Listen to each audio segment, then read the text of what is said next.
आकाशवाणी पुणे. प्रिया बेल्हेकर सादर करीत आहे विशेष बातमीपत्र कोरोना महाराष्ट्र. ठळक बातम्या. राज्यात कोविड-19च्या उपचार सुरू असलेल्या रुग्णांच्या संख्येत घट होण्यातलं सातत्य कायम. सर्व जिल्ह्यांमध्ये कोरोना लसीकरणासाठीच्या पूर्वतयारीला वेग.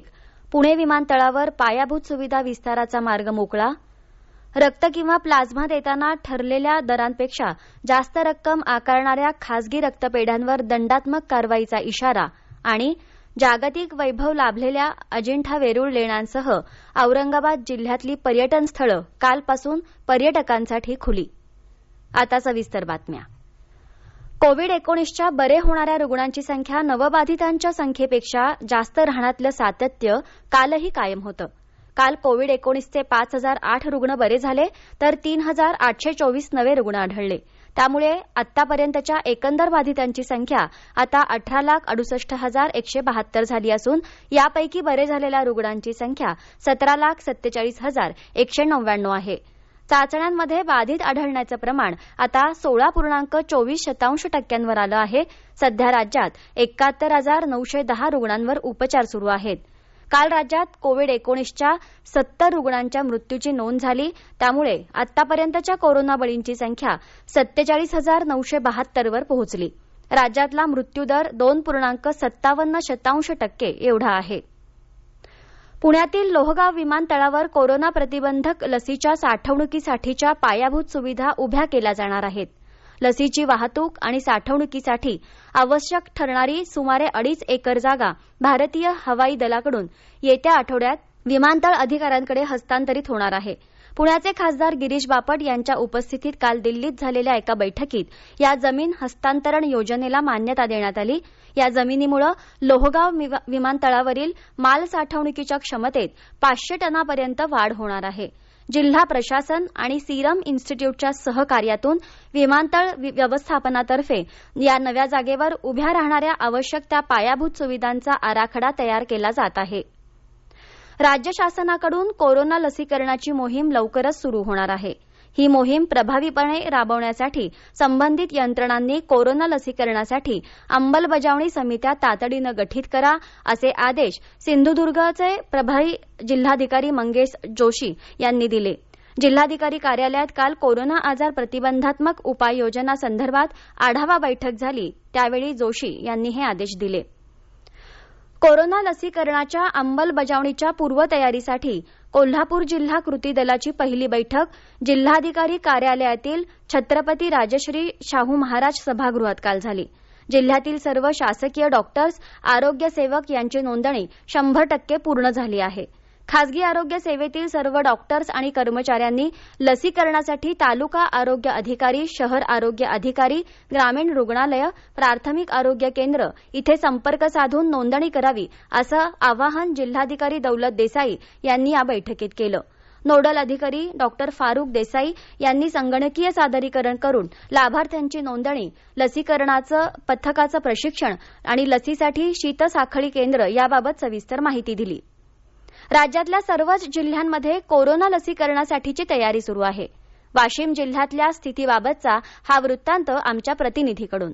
वाशिम जिल्हा आरोग्य विभाग कोविड लसीकरणाच्या पहिल्या टप्प्यासाठी सज्ज झाला आहे. यामध्ये आणि खासगी वैद्यकीय व्यवसायातील 6,000 कर्मचाऱ्यांना वेटिंग रूम, व्हॅक्सिन रूम आणि ऑब्झर्व्हर रूम अशी त्रिस्तरीय रचना असलेल्या 40 आरोग्य केंद्रांमध्ये कोरोना लसीचा पहिला डोस देण्यात येणार आहे. ही लस एका सत्रात जास्तीत जास्त 100 लोकांना देण्यात येईल. यासाठी जिल्ह्यातील 1,835 कर्मचारी प्रशिक्षित आहेत. ह्या लसीच्या साठवणुकीसाठी ILR आणि डीप फ्रीजर असलेले 35 cold storage point, 40 cold boxes यासह वाहतुकीसाठी 12 कोल्ड बॉक्स बसणारी एक व्हॅक्सिन व्हॅन आणि 1,000 व्हॅक्सिन कॅरियर जिल्ह्यात उपलब्ध आहेत, अशी माहिती जिल्हा आरोग्य अधिकारी डॉक्टर अविनाश आहेर यांनी दिली आहे. आकाशवाणीच्या बातम्यांसाठी वाशिमहून सुनील कांबळे. कोरोनावरील पहिली मंजुरीच्या टप्प्यात लस आली तेव्हापासूनच विविध शहरांमध्ये शीतगृहांची सुविधा करण्यात येत आहे. पुणे महापालिका प्रशासनाकडूनही कोरोना लसीच्या साठवणुकीसाठी तयारी सुरू करण्यात आली आहे. पुणे शहराच्या आसपासच्या औद्योगिक वसाहतींमध्ये असलेल्या 4 कंपन्यांनी लसीच्या साठवणुकीसाठी सकारात्मक प्रतिसाद दिला आहे. नवीन शीतगृह उभारण्यापेक्षा कंपन्यांचे शीतगृह वापरण्याचा खर्च कमी येणार आहे. पुणे महापालिकेने मुंबईच्या धर्तीवर स्वतंत्र शीतगृह यंत्रणा उभारणीची चाचणी केली होती. पण ही खर्चिक बाब आहे. त्याची देखभाल दुरुस्तीही महाग असून त्यानंतर कायमस्वरूपी त्याची गरज राहणार नाही. त्यामुळे हा खर्च न करता पालिकेनं शहराच्या परिसरातील शीतगृह लस साठवणुकीसाठी भाडेकरारानं घेण्याचा निर्णय घेतला आहे, अशी माहिती पुणे महापालिकेचे अतिरिक्त आयुक्त रुबल अग्रवाल यांनी काल दिली. कोरोनामुळे राज्यात रक्त आणि प्लाझ्मा तुटवडा जाणवत आहे. अशा परिस्थितीत काही खासगी रक्तपेढ्या जादा पैसे घेऊन रक्त किंवा प्लाझ्मा देतात. त्याला चाप बसवण्यासाठी आदेश जारी करण्यात आले असून ठरवलेल्या दरांपेक्षा जास्त रक्कम आकारणाऱ्या खासगी पेढ्यांवर दंडात्मक कारवाई करण्याचा इशारा याद्वारे देण्यात आला आहे.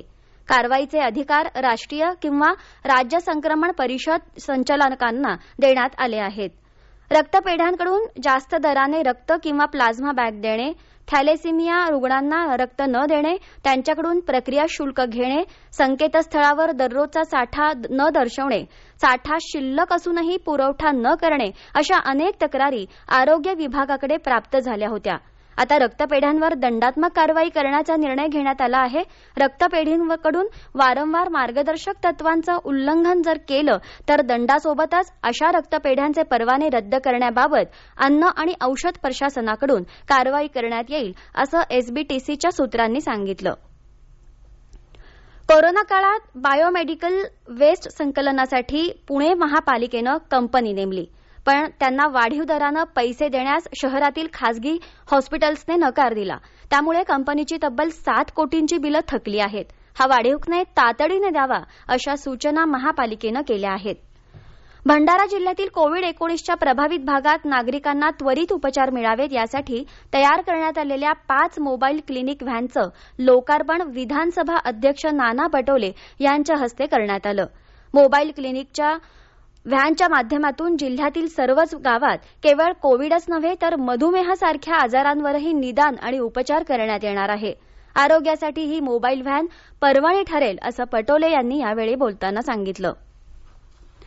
औरंगाबाद जिल्ह्यातील सर्व पर्यटन स्थळं कालपासून सुरू करण्यात आली आहेत. कोरोनाच्या प्रादुर्भावामुळे तब्बल 8 महिन्यांपासून औरंगाबादमधील सर्व पर्यटन स्थळं बंद होती. जागतिक वैभव लाभलेल्या अजिंठा वेरूळ लेण्यांसह पर्यटकांसाठी खुल्या करण्यात आलेली जी ठिकाणं आहेत त्यामध्ये कालपासून लेण्यांमध्ये मर्यादित पर्यटकांना प्रवेश देण्यास सुरुवात झाली आहे. दर दिवशी केवळ 2000 पर्यटकांनाच प्रवेश देण्यात येणार आहे. सकाळच्या सत्रात 1000 तर दुपारच्या सत्रामध्ये 1000 पर्यटकांना प्रवेश दिला जाईल. पर्यटकांना केवळ ऑनलाईन किंवा क्यूआर कोडसोबत तिकिटांची नोंदणी करावी लागणार आहे. पर्यटकांना www.mtdcrcresortsin.in तसंच www.asi.nic.in या संकेतस्थळांवर ऑनलाईन तिकीट नोंदणी करावी लागणार आहे. मास्क आणि सोशल डिस्टन्सिंगसह इतर सुरक्षेच्या उपाययोजनांची काळजी घेणं पर्यटकांना बंधनकारक आहे. शेवटी पुन्हा ठळक बातम्या. राज्यात कोविड-19च्या उपचार सुरू असलेल्या रुग्णांच्या संख्येत घट होण्यातलं सातत्य कायम. सर्व जिल्ह्यांमध्ये कोरोना लसीकरणासाठीच्या पूर्वतयारीला वेग. पुणे विमानतळावर पायाभूत सुविधा विस्ताराचा मार्ग मोकळा.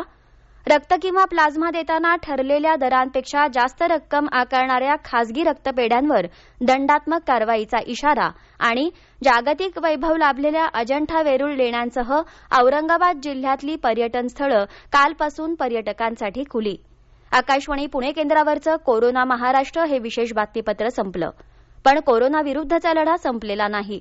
म्हणूनच मास्क वापरा, स्वच्छता पाळा, अंतर राखा आणि विश्वासार्ह बातम्यांसाठी ऐकत रहा आकाशवाणी. नमस्कार.